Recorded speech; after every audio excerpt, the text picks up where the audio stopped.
Hello, everyone, and welcome to a very special episode of the Cage Fight Podcast as we near the very end of this day of the week cycle.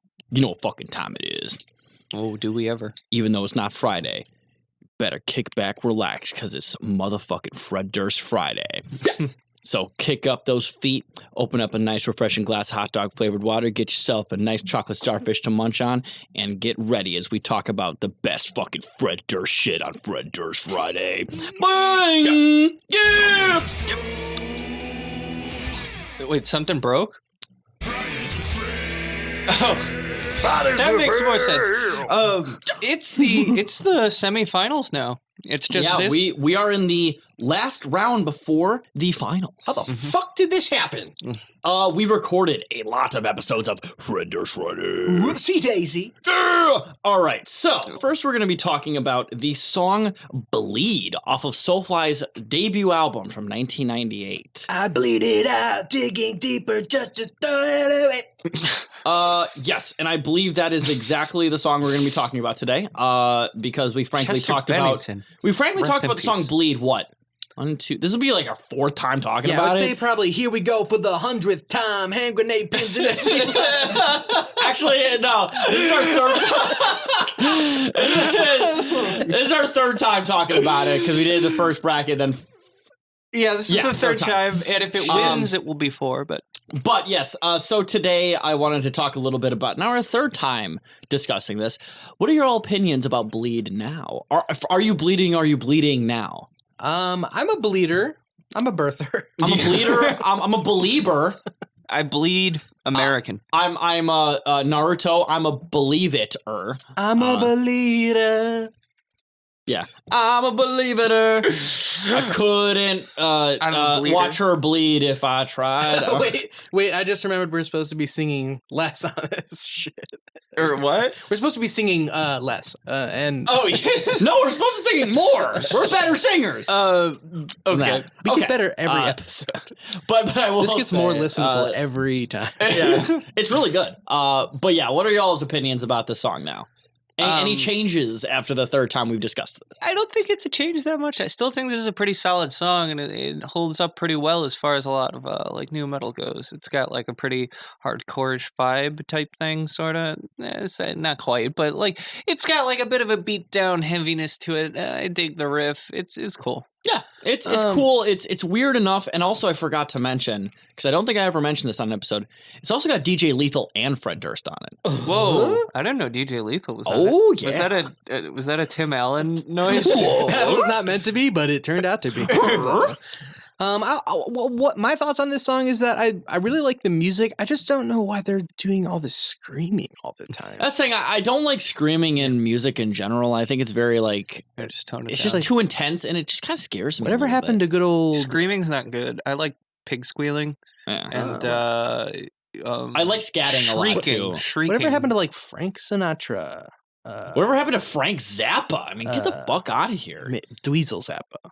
Whatever happened to fucking Louis Armstrong? You know what? Yeah, Louis Armstrong. You know, whatever happened to Robot Jones, I think, is the ultimate question we should be asking right now. Yeah. Whatever happened to Robot Jones does have basically a trans character in it. Whatever happened to Robot Mike Jones? I haven't watched it. There's an episode of Whatever Happened to Robot Jones. Who is Robot Mike Jones? There's character. Well, there's an episode of Whatever Happened to Robot Jones where the Robot Jones becomes trans. So. As a very there were a lot of gender swappy episodes of a lot of 90s cartoons. You know, take what you can get, Jess, okay? There's also it also was an early 2000s cartoon show, not a 90s one. Mm-hmm. But there's also an episode of Robot Jones gets really into trance.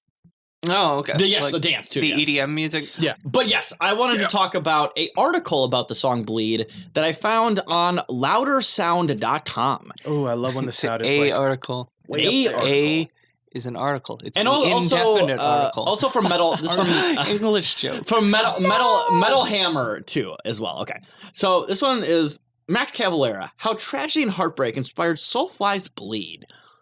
Max Cavalera reveals how heartache led to one of Soulfly's greatest anthems. I think he also led to the video game Anthem, right? That was a massive failure. And the song "The Anthem" by Good Charlotte. Yes, exactly. Much better than the national anthem. Whoa! Yeah, I think we can all agree with Unless that. we're talking about Radiohead, baby. Yeah, I will. To be quite honest, the Radiohead national anthem way better than the American national anthem. I agree, objectively. But here we go. Metal has always been a refuge from which you draw strength. Some of our most iconic and powerful moments were birthed from heartbreak, pain, rage, and frustration. No one knew that feeling more than Max Cavalera in 1998 as he prepared to embark on a new journey into music. It was a weird time for me, he tells us today. It was my first album since leaving Sepultura, and the first album after the death of my stepson, Dana. Who was killed in a car accident.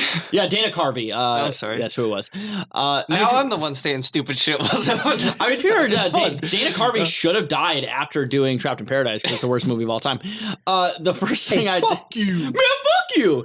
The first thing I did after that was work with Deftones, who were friends of Dana, which is true because I'm sure as we all know that Max Cavalera was on the very last song of Around the Fur.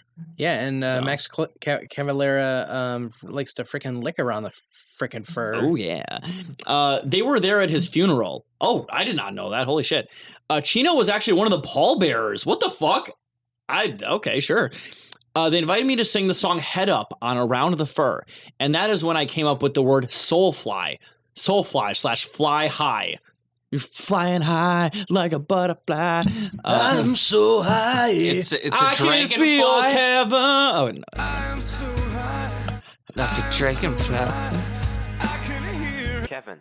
It all just started from there. I put the first Soulfly album together pretty quickly. I had demos like Eye for an Eye and No Hope Equals No Fear. But while we were in the studio, I felt that I needed to pay more respects to Dana. So I thought of Bleed, because that was how we were all feeling. We were all still suffering, still bleeding from his death. Oh, that's why. Oh, that makes a little bit more sense, I think. Driven by his grief, Max began to compose a song that captured the feelings of his family around him.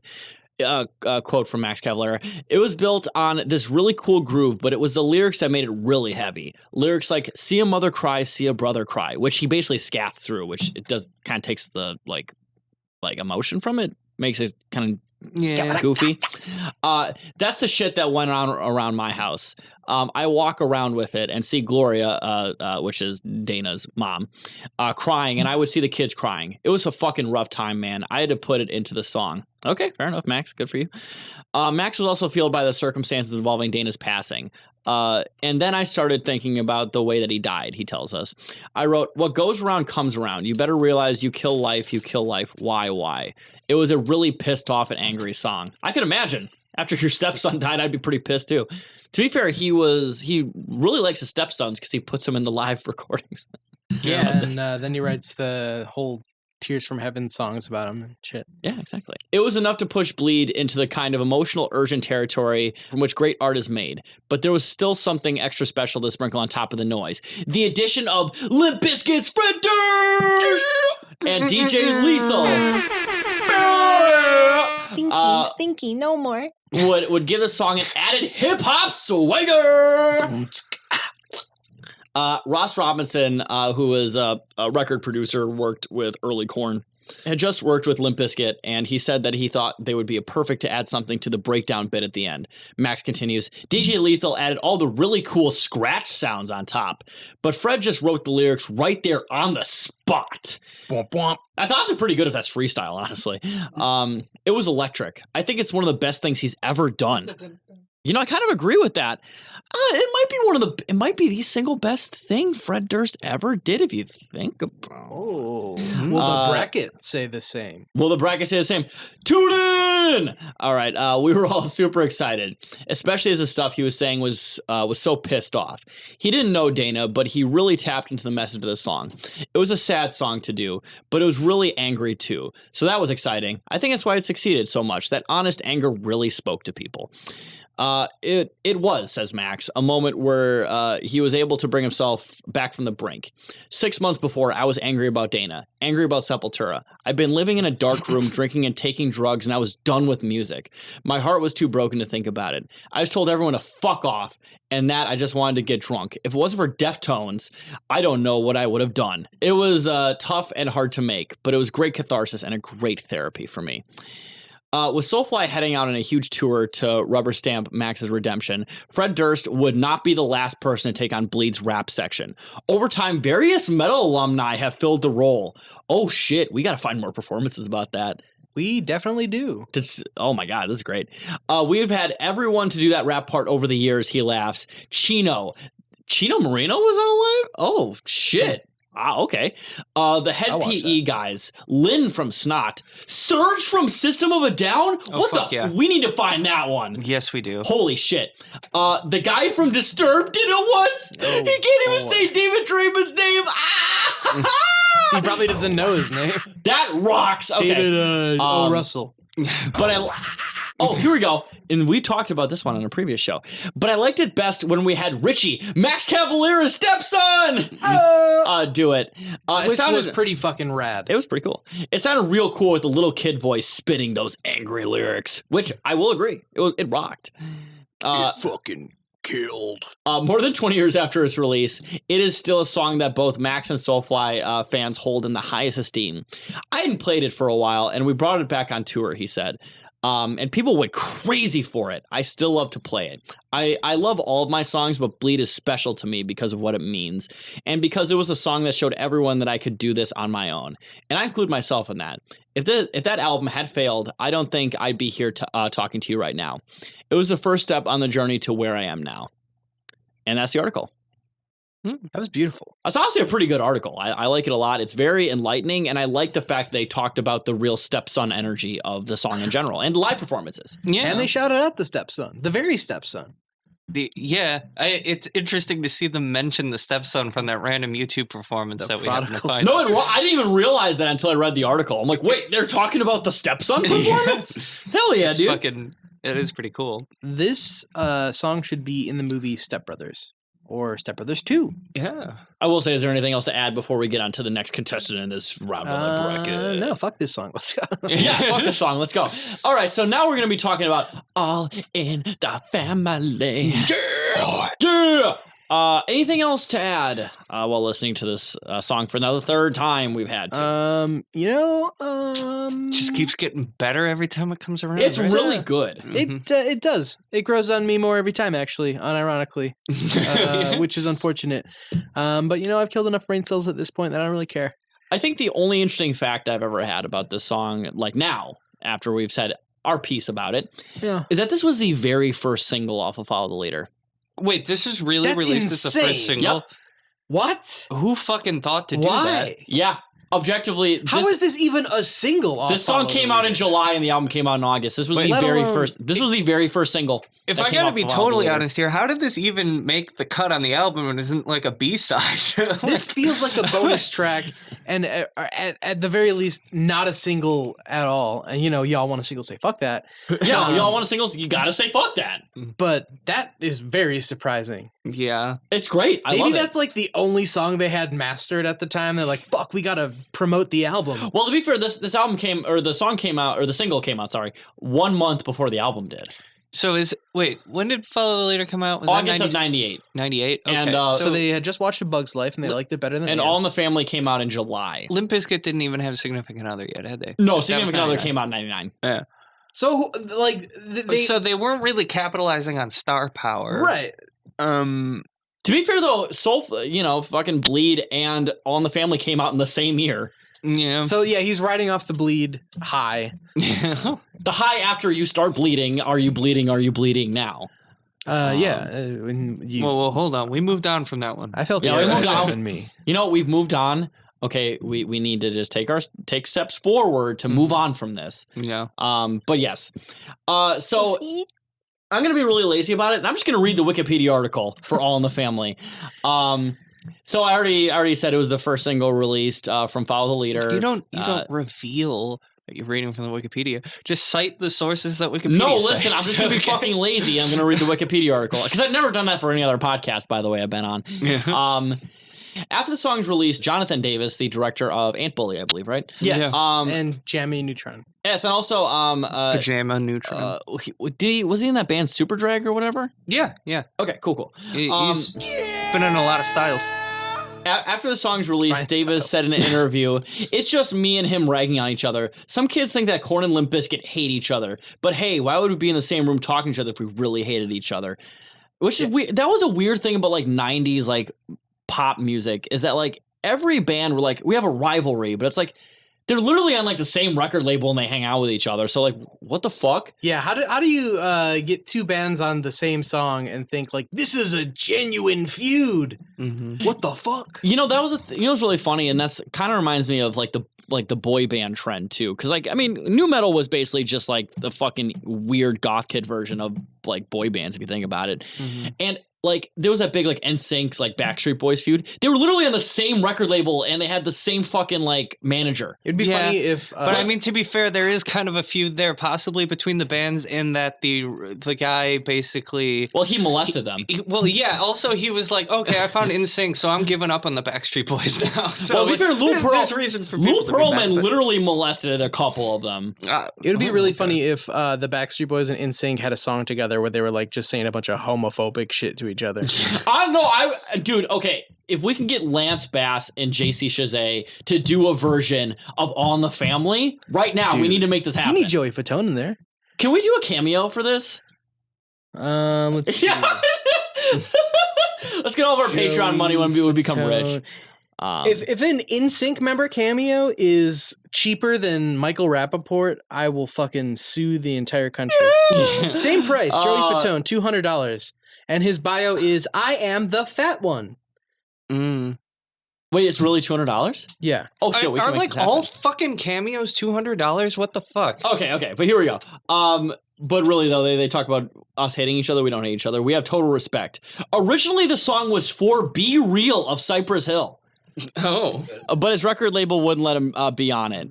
Davis and Durst would often offer suggestions for each other's lyrics. A lyric written by Durst as "tootin' on your bagpipe" was changed to "fag pipes" by Davis, who stated, I helped him bag on me better. in 2015, Hey, what if instead of bagpipes, you said bagpipes?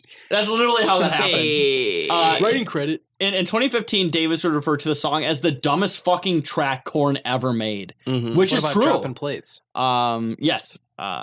Attributing the song to the excessive drugs and alcohol consumed during the album's production, which is literally true. I think I found Jesus. I had this Korn documentary. I think I still have it, but they spent literally $25,000 just on beer during the recording of All in the Family Hell yeah. in $1998, and Hell. it was literally like piss water Bud beer. Like, could you imagine spending that much on beer just for recording an album? Yeah, I don't know how you can actually consume that much beer.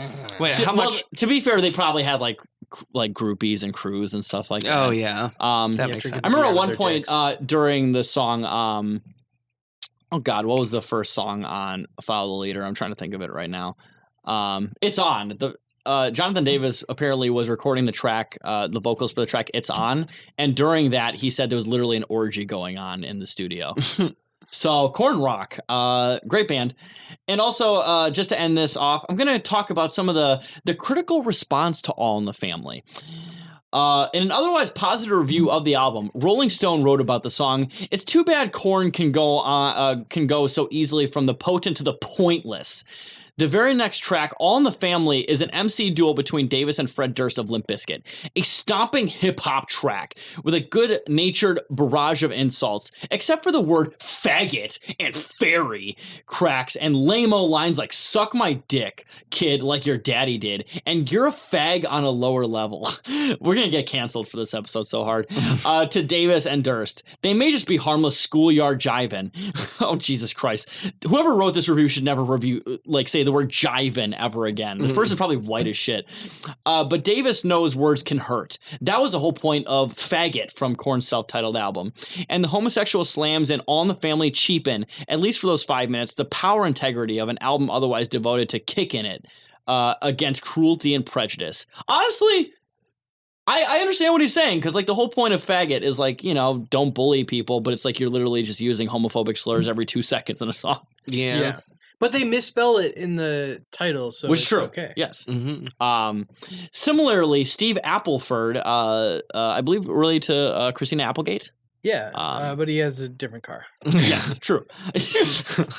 Of the Los Angeles Times called the song a duet of cheap insults with Bizkit's Fred Durst that only diminishes one of Korn's strongest albums, which is true. Follow the Leader is definitely one of Korn's strongest albums. And this definitely diminishes it. So. Yes. Oh, it really does. It's literally the only, after re-listening to Follow the Leader for probably the 20th time in my entire life last night. Yeah, it's the worst song on the album by fucking far. And the Winston-Salem Journal wrote, "One wonders how Davis could stumble so badly with All in the Family. A scatological song crammed with crude jive and anti-gay jibes that severely undercuts an otherwise potent disc." The Austin American Statesman critic wrote that the song's pulsating rhythms are undermined by countless references to guys' private parts, the F words, P words, and no, I'm just kidding. I didn't The mean God D words. Yeah, I didn't mean to channel Ben Shapiro there. Faggots and incest. Oh my God, there's so many faggots in here. Jesus Christ. To be fair, this is all of us. This is Cage Fight. This is Cage Fight. A lot of faggots here. All right. Mike Boehm, commenting in the Los Angeles Times, attempted to consider the band's motivations in writing the lyrics. The homophobic epithets, the band might say, were not meant to disparage gays, but rather meaningless street-talking jive. Why is the word jive so most frequently used here? I don't know. By two guys playing the dozens. I don't even know what the fuck that means. Greatly influential on rap, a verbal You don't know combat. Playing the Dozens? No, They had dude, a whole card game about it. dude, I don't fucking know rap shit. I suck at rap.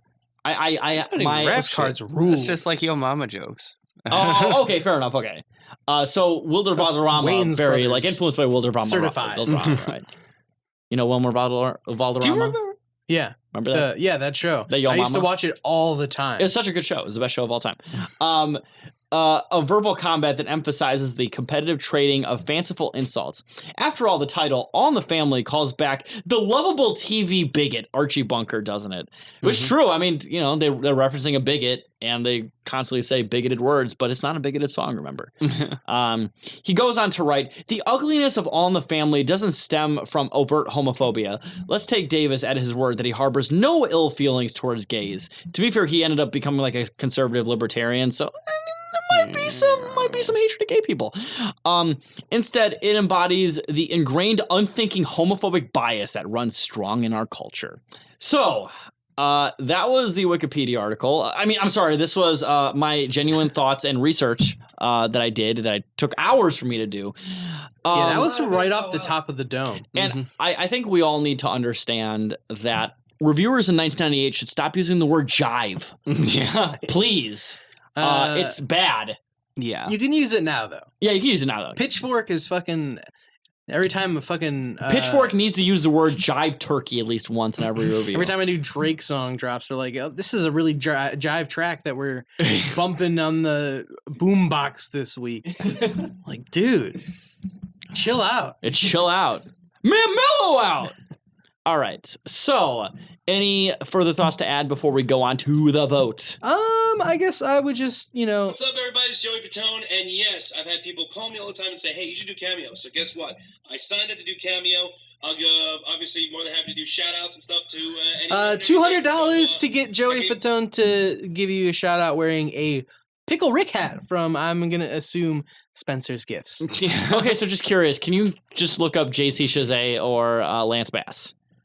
JC is not on Cameo, but he does have a cameo in Long Shot, not The Long Shots. Shit. I was like, wait, what? How the fuck did we miss that one? If that was true. Lance Bass does have a cameo. Okay. Oh, Joey! That's gotta hurt. What? $200 for a Joey Fatone cameo? Well, your coworker is getting $250. Damn. Okay. So just to be clear, and Joey Fatone was in NSYNC, right? Yes. So to be fair, we could, for $450, remember, $450, we can get two members of NSYNC to sing All in the Family. I think we should make this happen. Here's the good news for you NSYNC fans. I don't think. I feel like they'll charge more for that. but- No, they won't. Actually, they'll charge the exact amount because we're giving them money. Mm. And I have good news for the lower income NSYNC fans. You can get a $70 cameo from Justin Timberlake impersonator. Oh, impersonator. fuck! And that's real. Look at this Okay, guy. so just to let y'all know, we are. He does look a lot He's like him. giving cameos as Justin Timberlake, and imagine paying $70 to have a guy that looks like Justin Timberlake send you a video saying, "Hey, I'm not Justin Timberlake, but I just want to say happy birthday, Camry." And okay, so just to be clear, we're starting a Kickstarter to get $450 so we can get Lance Bass and Joey Fatone to do a duet of All in the Family. Yeah, so we're why the fuck getting not? so it's starting with $450. Okay, and we're gonna post that up very soon. Mm-hmm. All right, but to be fair, we've dragged this out long enough. Would you guys like to get to the vote? Oh yeah. Yeah, let's vote. All right, and I will do the countdown because no, I'm doing the countdown, Fuck you, Dave. Man, fuck you, Dave. So yes, 3, 2, 1, bleed. All in the Family. Bleed. Fuck you guys. How does All in the Family not make it to the final round? It's the Fred Durst magnum opus. I know, but I'm sick of the homophobia. Like, I'm a giant Oh, homophobe. I'm just getting warmed up to it. To be fair, I've internalized homophobia, but at the same time, like, goddamn, I don't want to listen to All in the Family ever again. I fucking hate that song. It's the worst song off of Follow the Leader, and maybe the single worst Korn song of all time. Not a good song. I don't enjoy listening to it. It's only funny in how bad it is, and that starts to wear off over time. Oh yeah, and it wears off, frankly, very quickly. After 2 listens at max. I kind of worked this portion into my routine in the morning where I make my oatmeal, You listen put to on All my in the Family. deodorant. I put on All in the Family, baby. That's how I start my day. All right. I have weaned myself off coffee. That's how you start your day, Thanks on the to- wrong foot. No, it sounds like on the right foot, if you ask me. But yeah, so That's unfortunate. Bleed continues on to the final round of Fred Durst Friday. Woo! Near. I really thought Taylor would have my back on that. I knew Jess wouldn't. No, listen, Jess is the Soulfly fangirl. I can only handle ironic choices for so long. And to be fair, even my contrarian choices have a purpose. And that one would have no purpose. Yeah, at this point. I do find it interesting that Bleed, the very first thing we talked about on the entire Fred Durst Friday Is going to the final is round. going into the final round. And maybe might From even first win. to last. And next week we're going to have Skrillex on as our special Well, guest. to be fair, we are going to have a from first to last bracket where we will cover the album Heroin, which has Wes Borland on bass. Well, stay tuned for that. And coming up next time, the other match in the semifinals is Woodstock 99 performance versus The Fanatic. That should Yeah. really be the finals. That's really That the should be the real final. finals. Yeah. Yeah, absolutely. Especially now that this whatever song we just voted for. Yeah. No, exactly. Yeah. But yes, I already have a theory about who's going to win the finals. I have an idea. To be fair, The Fanatic. the Fanatic. I'm yes. not going to finish the sentence. We're not finishing it because we have to keep it secret. But yes, I think we're all done for this episode. So there's going to be Taylor signing off here for Fred Durst Friday. Bye. Bye-bye. Bye bye.